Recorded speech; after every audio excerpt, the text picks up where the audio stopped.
Hello दोस्तों, स्वागत है आपका हमारे YouTube channel fun with math science में। और हम लोग कर रहे थे यूपीएससी प्रीलिम्स 2023 में ईपीएफओ, एओ, ईओ और एपीएफसी के मैथ के सवाल को। तो अब हम लोग पहुंच चुके थे इंटरेस्ट पे। और इंटरेस्ट में दो तरीके का इंटरेस्ट है, एक सिंपल इंटरेस्ट है और एक कंपाउंड इंटरेस्ट है। तो सबसे पहले तो हम इसको समझ लेते हैं कि जो इसमें टर्म्स यूज होते हैं वो क्या क्या होते हैं। दरअसल जो ब्याज होता है, जैसे मान लीजिए कोई बैंक गया और वहां से 3,000 रुपए उसने बैंक से कर्ज लिया, तो बैंक जो है ऐसे फ्री में तो कुछ देगी नहीं, वो उस पर लेती है इंटरेस्ट, ब्याज लेती है। और जो ब्याज लेती है वो कुछ ना कुछ दर पर लेती है। तो वो दर बनाता है, जैसे मान लीजिए कि उसने कहा कि हम 10% वार्षिक ब्याज लेंगे। तो ये हो गया है 3,000 जो आपने वहां से लिया, इसे हम कहेंगे मूलधन या फिर प्रिंसिपल। और इसे कहेंगे रेट ऑफ इंटरेस्ट या फिर रेट। और जाहिर सी बात है, आप कर्ज लोगे तो कुछ ना कुछ समय के लिए लोगे, 2 साल, 3 साल, 4 साल। तो जो वहां पे समय दिया रहेगा वो मान लीजिए हो गया है टाइम आपका, जितने समय के लिए आपने ब्याज लिया हुआ, कर्ज लिया हुआ है, वो हमारा क्या है, समय है। मान लीजिए आपने 5 वर्ष के लिए लिया है, तो 5 वर्ष क्या है, वो समय हो गया। और इसमें एक टर्म और आता है मिश्र धन का, मिश्र धन या फिर अमाउंट। तो अमाउंट क्या होता है, अमाउंट कुछ नहीं, जो ब्याज होगा और जो मूलधन होगा उन दोनों का सम होता है। मतलब मिश्र धन क्या होता है, मिश्र धन जो होता है वो सिंपल इंटरेस्ट और प्लस प्रिंसिपल होता है। तो सिंपल इंटरेस्ट क्या होता है भाई, अब देखो, सिंपल इंटरेस्ट निकालने का एक तो फार्मूला आप जानते हो, साधारण ब्याज का आप जानते हो, सब लोग जानते हैं कि मूलधन गुणे दर गुणे समय और बटा 100। इन शॉर्ट इसको लिख देते हैं P प्रिंसिपल, R रेट और T time upon 100, PRT upon 100। लेकिन हम लोग जो है इसका यूज करके सवाल नहीं लगाएंगे, हम लोग सवाल को ऐसे तरीके से लगाएंगे कि आपको पेन का यूज भी ना करना पड़े और सिंपल इंटरेस्ट वाले सवाल हो जाएं। अब देखते हैं थोड़ा कंपाउंड इंटरेस्ट के बारे में। तो सिंपल इंटरेस्ट और कंपाउंड इंटरेस्ट में अंतर क्या होता है, पहले ये समझ लो। जैसे मान लीजिए आपने 5 साल के लिए 3,000 रुपए लिए थे, तो सिंपल इंटरेस्ट में हर 5 साल के लिए जो मूलधन होगा, जो प्रिंसिपल होगा, वो पहले साल के लिए भी 3,000 रहेगा, दूसरे साल के लिए भी 3,000 रहेगा, तीसरे के लिए भी, चौथे के लिए भी, पांचवें के लिए भी। जो मूलधन है वो हमारा बदलता नहीं। लेकिन जो कंपाउंड इंटरेस्ट होगा उसमें हर बार मूलधन बदल जाता है। कैसे बदल जाता है, जैसे पहली बार मान लीजिए आपने लिया हुआ है 3,000 रुपए, तो ये मूलधन पहले साल का लगेगा 3,000 पे। फिर उसके बाद इस पर जो भी ब्याज निकल कर आएगा वो ब्याज इस मूलधन में जोड़ दिया जाएगा। तो अगले साल के लिए जो है, जो मूलधन का काम करेगा वो ये, और प्लस जो ब्याज आया है, दोनों को जोड़ करके फिर अगले साल के लिए फिर जो उसमें ब्याज आएगा फिर उसको जोड़ करके। तो इस तरीके से चक्रवृद्धि ब्याज में जो है वो ब्याज ज्यादा पड़ जाता है। तो अब हम लोग देखते हैं, फॉर्मूला भी देख लेते हैं कंपाउंड इंटरेस्ट का भी। तो C for compound, I for interest.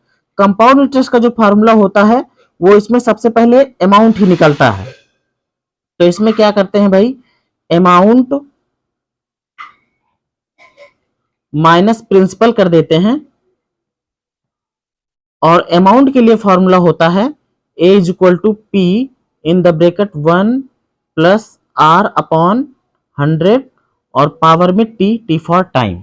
ये होता है कंपाउंड इंटरेस्ट का फॉर्मूला। तो अभी हम लोग सबसे पहले देखेंगे सिंपल इंटरेस्ट को, साधारण ब्याज को। अब देखते हैं एक सवाल को पहले लगा के। जैसे हमारे सामने एक क्वेश्चन दिया हुआ है, मूलधन है 600, प्रिंसिपल हमें दिया है 600, रेट ऑफ इंटरेस्ट है 10% और टाइम है 4 ईयर।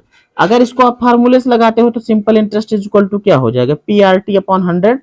पी है कितना 6000, आर है 10 और टाइम है 4 अपॉन 100 करोगे, 2 जीरो से 2 जीरो कट जाएंगे और ये आ जाएगा 6 चौको 24 और 2 जीरो, ये आ जाएगा आपका सिंपल इंटरेस्ट। अभी तो ये छोटा सा सवाल है, इसलिए सिंपल इंटरेस्ट से करना इस वाले फार्मूले वाली विधि से बड़ी आसानी से हो गया, लेकिन इसको हम रेशियो वाले मेथड से भी करना समझेंगे। दरअसल होता क्या है, जो हमें रेट दिया होता है, जो हमें रेट दिया जाता है, जो दर दी जाती है, वो दरअसल बताती क्या है। जैसे लिखा हुआ है 10%, तो इसका मतलब ये हो गया कि प्रत्येक 100 रुपए पर 10 रुपए वो ब्याज लेगा। इसका मतलब ये होता है कि प्रत्येक 100 रुपए पर, जैसे 6000 है तो 6000 में कितने 100 के बनेंगे। अब जाहिर सी बात इसमें 60 ही बनेंगे 100 के नोटे, तो हर 100 पे 10 रुपए वो क्या है, वो ब्याज लेगा। इसका मतलब ये हो गया कि ये होता है हमारा सिंपल इंटरेस्ट और ये होता है प्रिंसिपल। मतलब 100 रुपए अगर प्रिंसिपल है तो 10 रुपए उसका जो है वो क्या हो जाएगा, सिंपल इंटरेस्ट हो जाएगा। अब इसी से हम बना लेते हैं अपना रेशियो। रेशियो बनाने के लिए जब तक कटेगा हम काट देते हैं, तो 10 एक कम 10 और 10 दहम 100, मतलब कि हमारा रेशियो बन जाएगा 1:10 का। और 1 क्या है, सिंपल इंटरेस्ट का है, ये एसआई है और ये है पी। तो अब देखो हमारे पास बन रहा सिंपल इंटरेस्ट रेशियो किसका, प्रिंसिपल का। तो सिंपल इंटरेस्ट 1 का है और ये है कितने का भाई, ये है 1 वर्ष का। ये जो है ये कितने वर्ष का है, ये जो होता है वो 1 वर्ष का होता है, लेकिन हमसे पूछा गया है 4 वर्ष का, तो डायरेक्ट यहाँ पे 4 वर्ष का बना लेते हैं। तो ये है सिंपल इंटरेस्ट फॉर 1 ईयर, इसको ध्यान दे लेना, ये 1 ईयर का होता है। ये सिंपल इंटरेस्ट कितने का होता है, 1 ईयर का। तो हमसे पूछा जा रहा है अगर 4 ईयर का, 4 साल का, तो हम इसमें 4 से गुणा कर देते हैं, तो हो जाएगा ये हमारा 4 एकम 4 बटे 10। इसको और काट देते हैं तो हो जाएगा 2 दूना 4 और 2 पंचे 10। मतलब हम अब रेशियो लिख सकते हैं, हमारा सिंपल इंटरेस्ट बन जाएगा कितना, उसका अनुपात बनेगा 2 का और प्रिंसिपल का बनेगा 5 का। तो हम यहां पे लिखेंगे 2 और यहां पे लिखेंगे 5। अब समझो कैसे होता है, इससे एक सवाल समझ में आ जाएगा तो बहुत आसान लगेगा भी। अब देखो प्रिंसिपल या फिर सिंपल इंटरेस्ट किसी में से एक की वैल्यू आपको दी ही रहेगी। जैसे हमको प्रिंसिपल दिया है 6000, अब इस रेशियो से ये पता करो कि 5 में कितने से गुणा किया होगा कि जाके ये 6000 बना है। 5 में कितने से गुणा किया होगा कि ये 6000 बना है। तो जाहिर सी बात है इसमें गुणा किया होगा 120 से। अगर 5 से आप भाग देके देखो तो 5 एकम 5, 5 दूनी 10 और ये है 00 नहीं 1200 से किया है भाई, 12 पंचे 60 तो 6000। तो इसमें गुणा किया है कितने से, 1200 से, तो 12 पंचे 60 और 2 जीरो, तो 6000 हमारा ये मिलता था। अब ये जो 1200 हमको मिल गया है, इसी 1200 की मदद से हम सिंपल इंटरेस्ट भी निकाल लेंगे। क्या करना होगा, इस जितने से इसमें गुणा हुआ है उतने से ही इसमें गुणा होगा, तो गुणे 1200। जैसे ही 1200 से गुणा करोगे 12 दूनी 2400, ये आ जाएगा। तो ये हमारा सिंपल इंटरेस्ट है। वहां भी देखो यही था, यहां भी यही था। अब देखो अभी ये पहला सवाल था इसलिए आपको थोड़ा सा कठिन लगेगा, नहीं तो रेट को पकड़ेंगे और बड़ी तेजी से यह सवाल लगेगा। चलते हैं अगले सवाल पे। अब देखिए यहां पर एक सवाल है कि मूलधन कितना है, 972 है, और दर कितना है, 16 सही 2/3% और समय है 3 वर्ष। तो हमको निकालना क्या है, साधारण ब्याज। तो हम सबसे पहले रेट को पकड़ते हैं। आर हमें दिया गया है कितना, ये हो जाएगा 16 तिया 48, 2 50, 50/3%, मतलब कि 50 दूना 100, यूं समझ लो ऐसे हो रहा है, 50/3 प्रतिशत का मतलब बटे में 100। तो दूना, ये हो जाएगा 1/3 दूनी 6। अब ये क्या बताता है? ये बताता है कि अगर 6 रुपए जो है वो आपने कर्ज लिया है, मतलब ये प्रिंसिपल है आपका, तो 1 रुपए जो होगा वो होगा सिंपल इंटरेस्ट। तो ये 6 रुपए पर 1 रुपए ले रहा है 1 साल का। ये 1 ईयर का है, ध्यान रखना, ये 1 ईयर का है। हमको देखना कितने का, 3 ईयर का है। तो हो जाएगा 3 ईयर का कितना हो जाएगा भाई, 3 एकम 3, 3/6। तो 3 एकम 3, 3 दूनी 6, मतलब ये बन जाएगा 1/2। ऊपर का होता है सिंपल इंटरेस्ट और नीचे का होता है प्रिंसिपल। तो यहाँ पे लिख दिया है सिंपल इंटरेस्ट और ये है प्रिंसिपल। सिंपल इंटरेस्ट हमको निकालना ही है, और है इसका रेशियो कितना, 1, और प्रिंसिपल कितना है भाई, ये है 2, और यहाँ पे कितना है दिया हुआ, ये दिया हुआ है 972। अब हमको ये पता करना है कि कितने से गुणा करके ये बना है। तो बस 2 से इसको भाग दे दो, अपने आप पता लग जाएगा। 2 चौको 8, 1 9, 2 अठे 16, 1 17 और 2 छंग 12। इसका मतलब कि 486 से गुणा किया गया है, तो 486 इसमें गुणा कर दो, आ गया हमारा सिंपल इंटरेस्ट। तो गुणे 486, ये आ गया है, 1 से गुणा होना है तो 486 हमारा क्या हो जाएगा, ये सिंपल इंटरेस्ट हो जाएगा। ये हमारा आंसर है। अब देखो अगला सवाल एक और, जिसमें साधारण ब्याज पहले से दिया रहेगा, इसको कैसे करेंगे। तो यहां पे देखिए सिंपल इंटरेस्ट दिया हुआ है और दर दी गई है, समय दिया गया है, मूलधन निकालना है।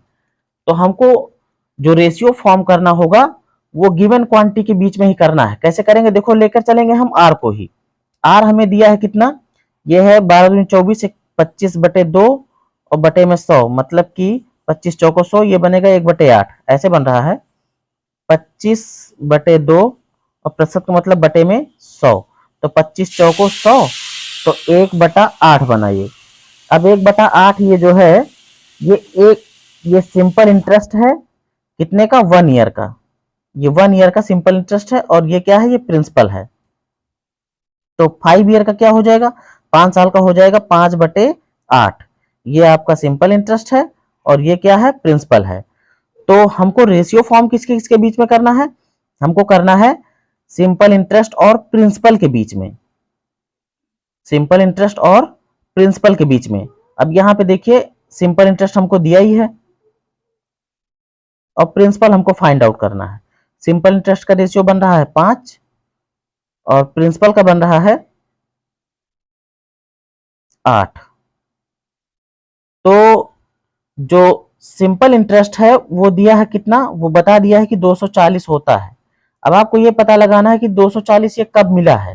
तो चेक कर लो, 5 चौको 20 और 5 अठे 40, 48 से गुणा करने पे ये बना है, तो 48 से इसमें भी गुणा कर दो, आ जाएगा। तो इसमें 48 से गुणा आप करोगे तो ये देगा कितना, 48, 8 अठाई 64 के 4 हासिल 6, 8 चौक 32, 32 और 6 38, 384 रुपए जो है वो प्रिंसिपल था।